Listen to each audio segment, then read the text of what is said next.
noite, amigos. A paz do Cristo Jesus. Que Deus nos abençoe e ao mundo inteiro. É com muita alegria que estamos retornando para mais um sábado de bênçãos sem medidas. O trabalho do Evangelho de Jesus à luz da doutrina espírita. Todos aqueles que esperam no Senhor têm suas forças renovadas, através das nossas vibrações de prece durante toda a semana. Estamos orando por você e pelo mundo inteiro. Quero dizer para vocês que tem chegado muitas mensagens do plano espiritual para nós. E estaremos socializando com vocês para que possam ficar a par do que eles estão nos falando. Os irmãos Vozes, nossos companheiros e amigos do universo espiritual. Queridos, curtam a nossa página, se inscrevam no nosso canal e estarão assim colaborando com a edificação no Senhor da criatura humana. Hoje, 25 de julho de 2020, iremos iniciar os nossos trabalhos com a nossa prece. Pai de infinita bondade e misericórdia, nós te agradecemos, Senhor,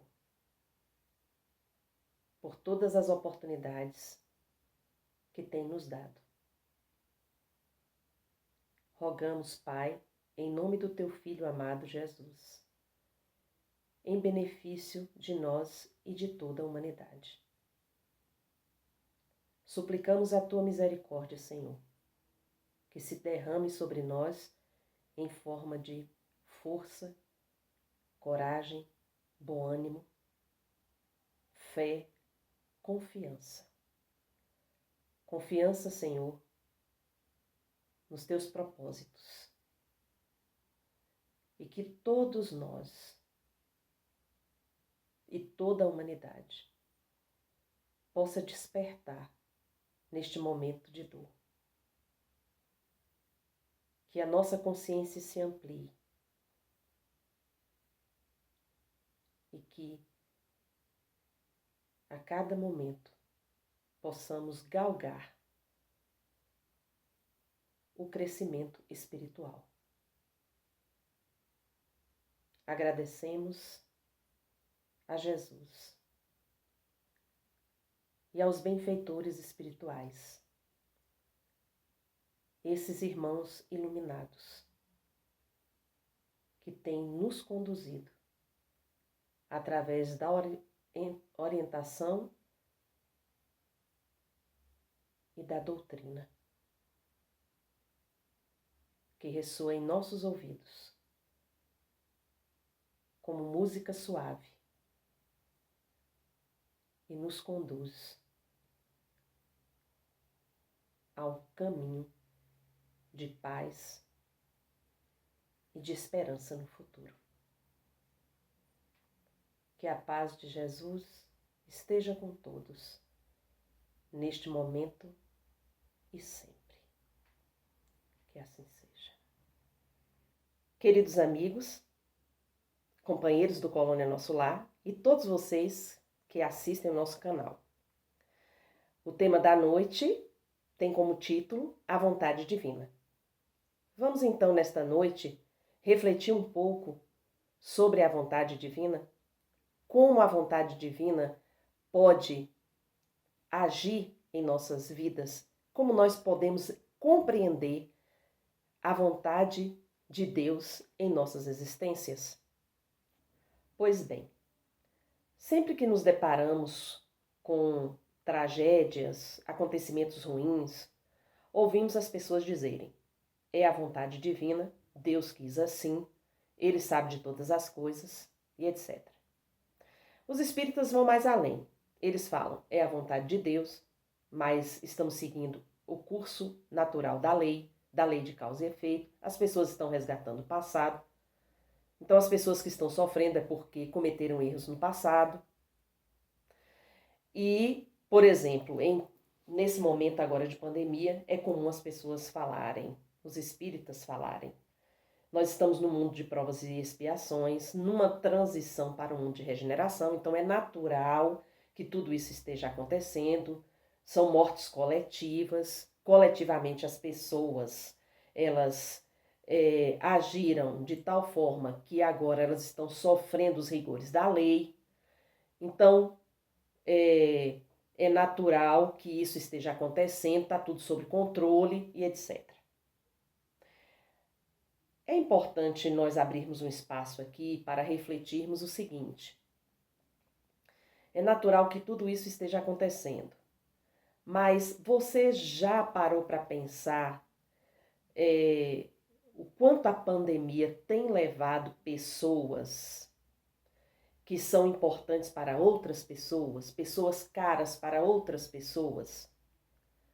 O quanto a pandemia tem retirado das famílias entes queridos, arrimos de família, pessoas que eram espiritualmente a verdadeira sustentação da família, pessoas caras para outras pessoas. Você já se colocou, tentou se colocar no lugar dessas pessoas que estão sofrendo com uma doença tão terrível que leva as pessoas à morte de forma tão cruel? E, além disso, além dessa doença, as outras coisas continuam acontecendo. As coisas ruins no mundo, as coisas que nos levam a desafios, grandes desafios, continuam acontecendo. Outras doenças continuam acontecendo. E problemas ligados ao clima também continuam acontecendo. E, deixam as pessoas com frio, deixam as pessoas sem teto, deixa as pessoas sem trabalho, por exemplo, questão financeira, deixa as pessoas numa situação de repente, perder tudo e ainda ter que enfrentar a dificuldade da pandemia e do desenlace e sofrimento das pessoas mais caras, das pessoas que realmente amamos. É importante nós refletirmos sobre isso, porque fica parecendo que quando a gente diz é natural, que nós já conseguimos superar todas essas dificuldades. Porque vejam bem, nós precisamos, a partir desse momento de reflexão, fazer o exercício de nos colocarmos na vida do outro e em situações semelhantes para podermos compreender melhor o que está se dando. Conseguiram fazer o exercício? Conseguiram se colocar diante da vida do outro, no papel do outro? A informação não está errada. O que está errado é a interpretação. Vejam bem, é a forma como nós absorvemos o conteúdo, tomamos posse do conteúdo e não damos testemunho deste conteúdo, deste conhecimento, desse ensinamento em nossas vidas. Então, é como João nos fala, o conhecimento liberta, capítulo 8, 32. Mas, como é que as pessoas viam Deus na antiguidade? Um passado bem longínquo. É fácil nós observarmos no Antigo Testamento a relação do homem com Deus. E na antiguidade a gente sabe que o homem pensava que Deus castigava, que Deus se irava contra a humanidade. O homem entendia isto, o ser humano entendia isso, que Deus castigava, era um ser que castigava e que se irava contra a humanidade. Por isso os cataclismas, por isso os acontecimentos trágicos e etc, etc. Pois bem, mas investigando o Evangelho de Jesus, em na primeira epístola de João, capítulo 1, versículos 1 a 10, nós temos o seguinte: o que era desde o princípio, o que temos ouvido e o que temos visto com os nossos olhos, o que temos contemplado e as nossas mãos têm apalpado no tocante ao verbo da vida. Porque a vida se manifestou e nós a temos visto. Damos testemunho e vos anunciamos a vida eterna, que estava no Pai e que se nos manifestou. E o que vimos e ouvimos, nós vos anunciamos, para que também vós tenhais comunhão conosco. Ora, a nossa comunhão é com o Pai e com o seu Filho Jesus Cristo. A nova que dele temos ouvido e vos anunciamos é esta: Deus é luz, e nele não há treva alguma. Se dizemos ter comunhão com ele, mas andamos nas trevas, mentimos e não seguimos a verdade. Se, porém, andamos na luz, como ele mesmo está na luz, temos comunhão recíproca uns com os outros, e o sangue de Jesus Cristo em seu Filho nos purifica de todo pecado.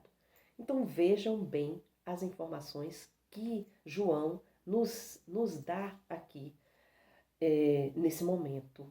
Né? A primeira epístola de João nos fornece, em primeiro lugar, que Jesus é a vida que estava no Pai e que se manifestou, o verbo que se manifestou, a vida que se manifestou e chegou até nós, para que pudéssemos ouvir, para que pudéssemos testemunhar da sua presença. E sabendo do Cristo, todos nós temos a possibilidade da vida eterna. Ganhamos a vida eterna pela verdade que Jesus nos traz. Jesus é a verdade. Jesus nos traz a verdade, o conhecimento que edifica e que transforma. Então, o Cristo, ele vem nos dizer que Deus é luz. Esse é um conhecimento extraordinário. E nele não há treva. Não há treva em Deus. Deus é perfeito. É todo justiça e bondade. Então, se nós queremos ter o conhecimento da verdade, precisamos compreender esta informação. É isso que João está nos dizendo.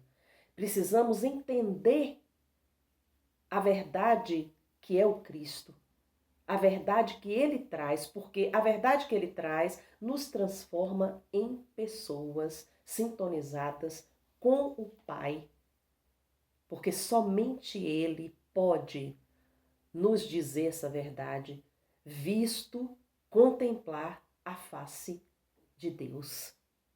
Somente Jesus pode contemplar a face de Deus.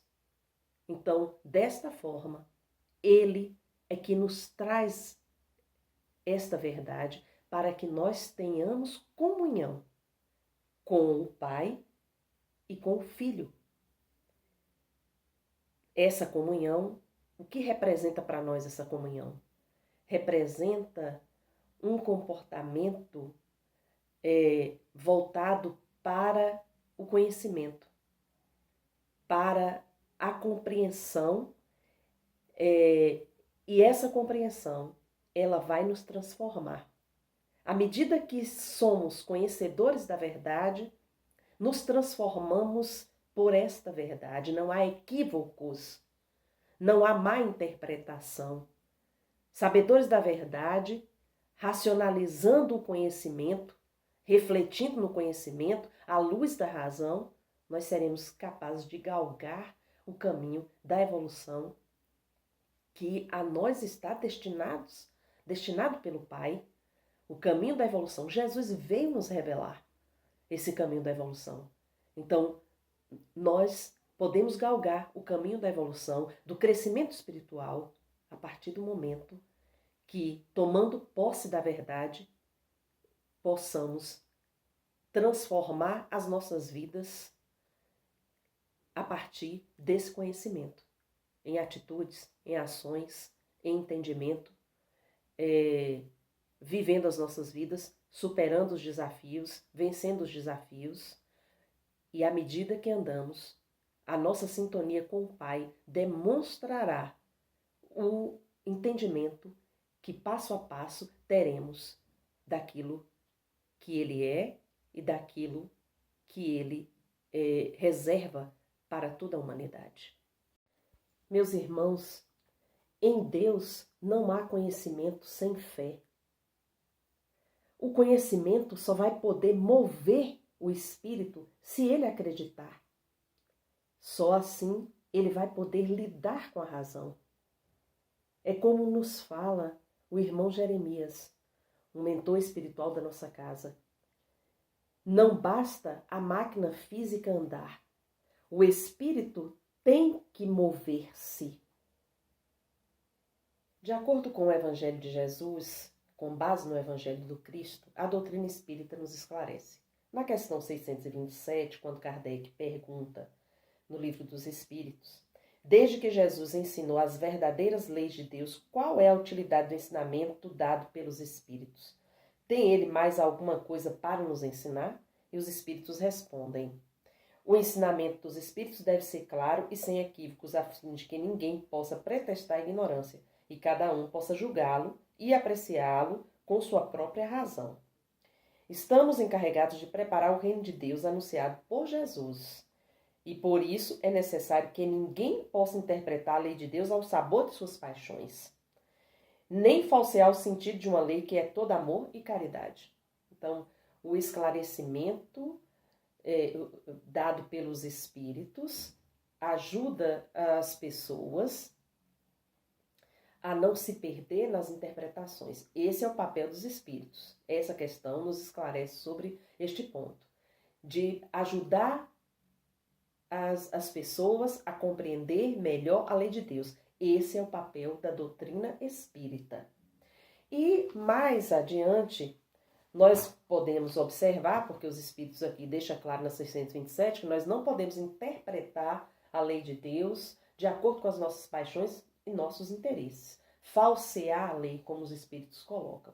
Então, na questão 647, Kardec pergunta: toda a lei de Deus está encerrada na máxima do amor ao próximo ensinada por Jesus? Os Espíritos respondem, entre outras coisas: a lei natural compreende todas as circunstâncias da vida e essa máxima se refere a apenas um dos seus aspectos, né?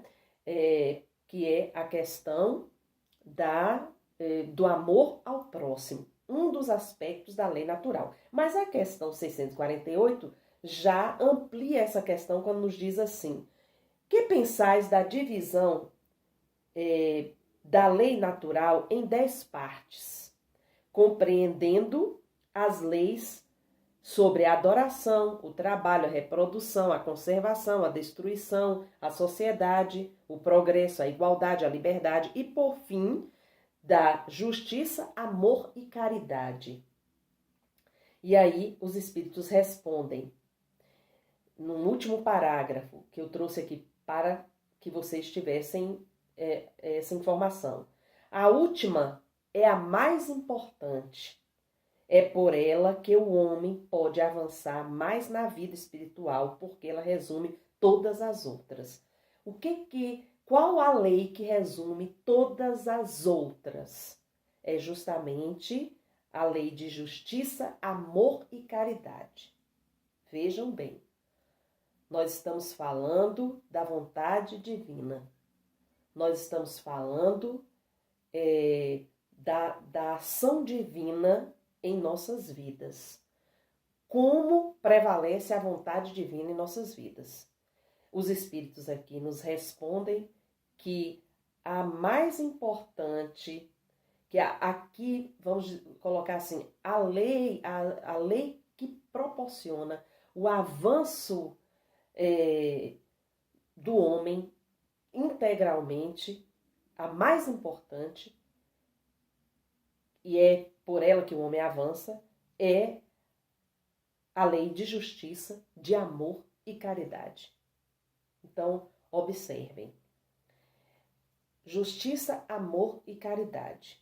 Vamos compreender como é que nós podemos nos transformar a partir deste propósito. Na questão 740, Kardec pergunta: os flagelos não seriam igualmente provas morais para o homem,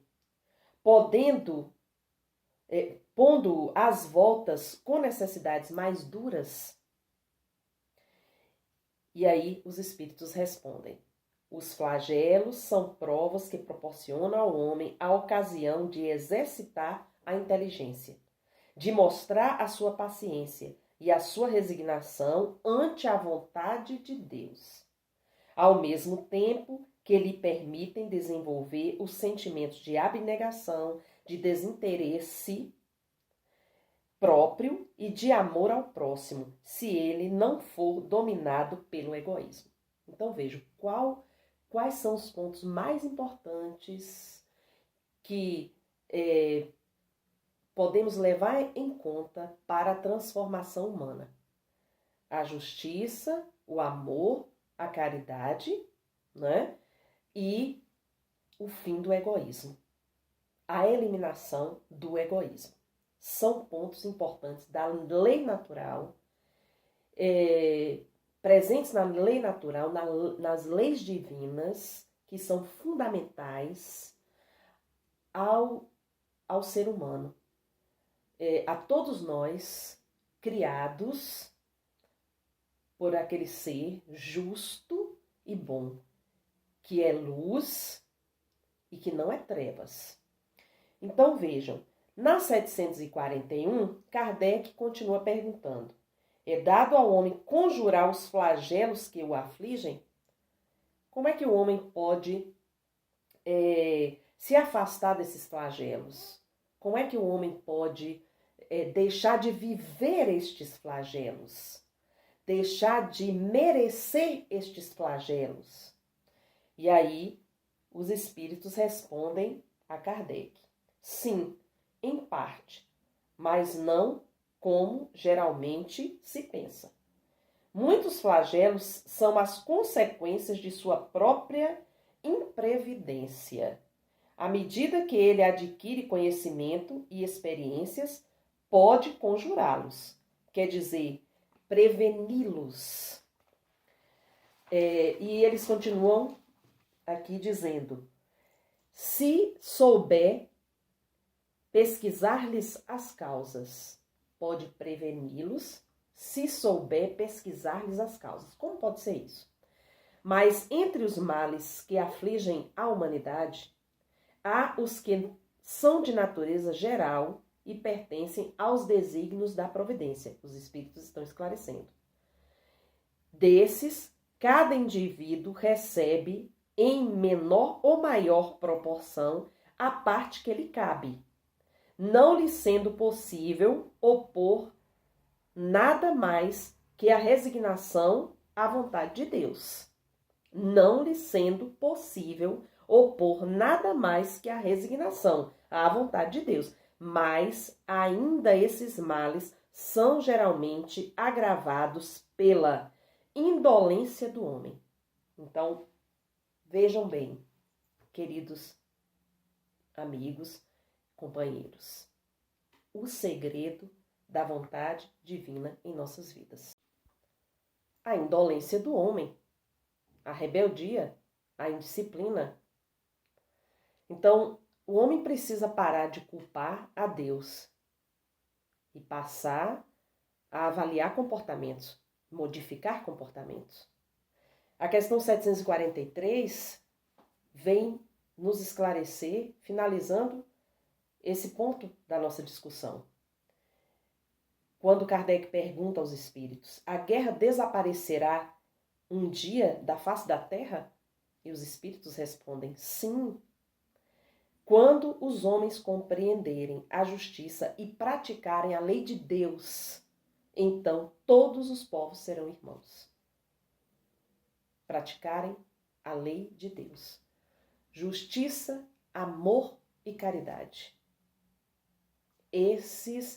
Essa lei sintetiza todas as outras: justiça, amor e caridade. E interessante é que no Evangelho de Jesus, em Mateus 24, 37 a 44, está: nos dias que precederam o dilúvio, comiam, bebiam, casavam-se e davam-se em casamento, até o dia em que Noé entrou na arca e os homens de nada sabiam, até o momento em que veio o dilúvio e os levou a todos. Assim será também na volta do Filho do Homem. 2 homens estarão no campo, um será tomado, o outro será deixado. 2 mulheres estarão moendo no mesmo moinho. Uma será tomada e a outra será deixada. Vigiai, pois, porque não sabeis a hora em que virá o Senhor. O capítulo 24, 37 e 44 de Mateus é um mito, uma lenda. Tá aí outra coisa, que a sociedade não utiliza a razão e nem o conhecimento para refletir. Os filósofos que estudam Platão nos diz que ele é conhecido por ter uma lógica perfeita em seus argumentos, por todos os seus diálogos serem constituídos por uma dialética que obedece um silogismo perfeito, da primeira premissa até a conclusão. Mas, num determinado momento, quando ele quer explicar algo que a razão não tem palavras para dizer, para expressar, então ele se utiliza da sugestão simbólica do mito. Assim, os estudiosos afirmam que devemos entender esse recurso ao mito do grande Platão como uma chamada à nossa mentalidade.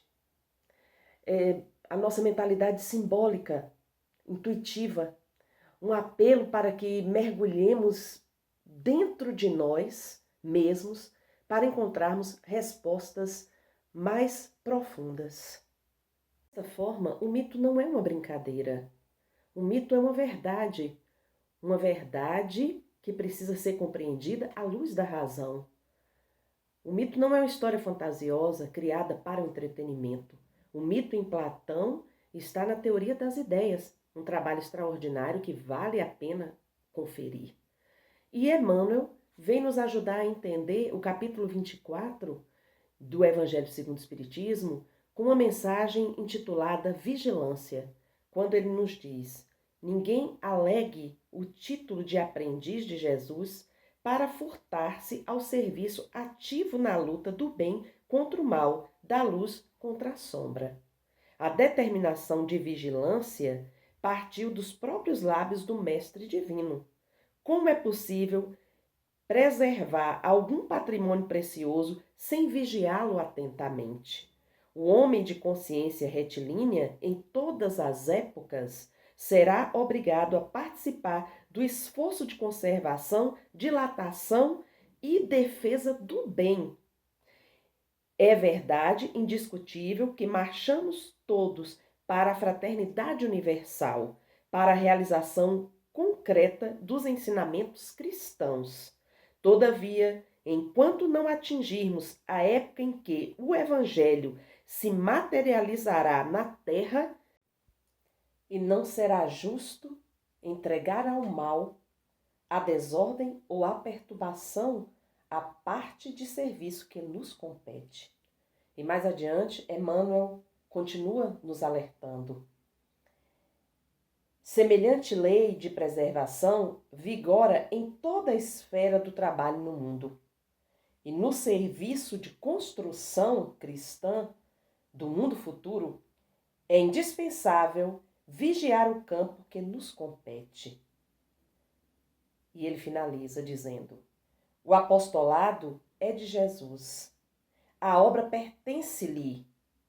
Ele virá no momento oportuno a todos os departamentos de serviço, orientando as particularidades do ministério de purificação e sublimação da vida. Contudo, ninguém se esqueça de que o Senhor não prescinde da colaboração de sentinelas. Essa mensagem está no livro Vinha de Luz, editado pela FEB. Vejam bem. O que Emmanuel nos diz aqui relativo ao capítulo 24 do Evangelho de Jesus? Emmanuel enfatiza a questão do bem, a luta do bem contra o mal. Meus irmãos, qual é o nosso maior inimigo? Quem é o nosso maior inimigo? Senão nós mesmos. Então, de que é esta luta? O que nós estamos vivendo hoje? Estamos numa guerra atroz contra nós mesmos, contra todo o mal que destrói a nossa capacidade de viver as maravilhas do bem, anunciadas, ensinadas, trazidas pelo Cristo. Pois bem, é preciso refletir melhor sobre as informações que nos vêm do alto. É preciso que não nos equivoquemos mais. É preciso afastar o egoísmo. É preciso afastar toda loucura pelo poder, desejo por aquilo que não nos constrói. Tudo isso é um mal. Vamos vencer este mal que ainda habita em nós. Porque nós estamos neste momento tão difícil em que toda a humanidade passa por tristezas, sofrimento. É porque Deus assim o quer?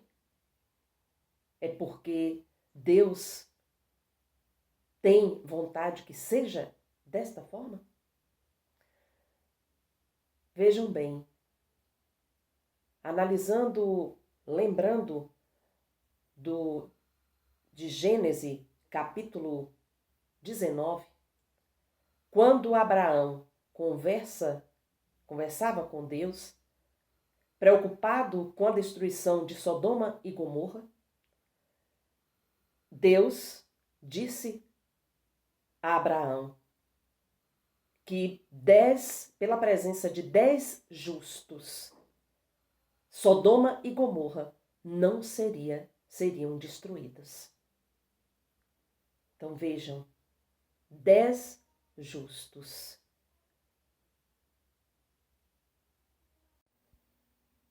Meus irmãos, não se enganem.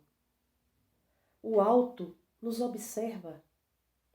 Nossas ações, pensamentos, atitudes estão sendo vigiados o tempo todo. O momento é agora de restaurarmos em nós todo o bem. Já somos capazes, em Cristo, de melhorar a vibração do nosso planeta. Isto é da nossa competência. Então vamos avançar. Só depende de nós. Só depende do nosso melhoramento espiritual. Só depende de melhorarmos as nossas atitudes.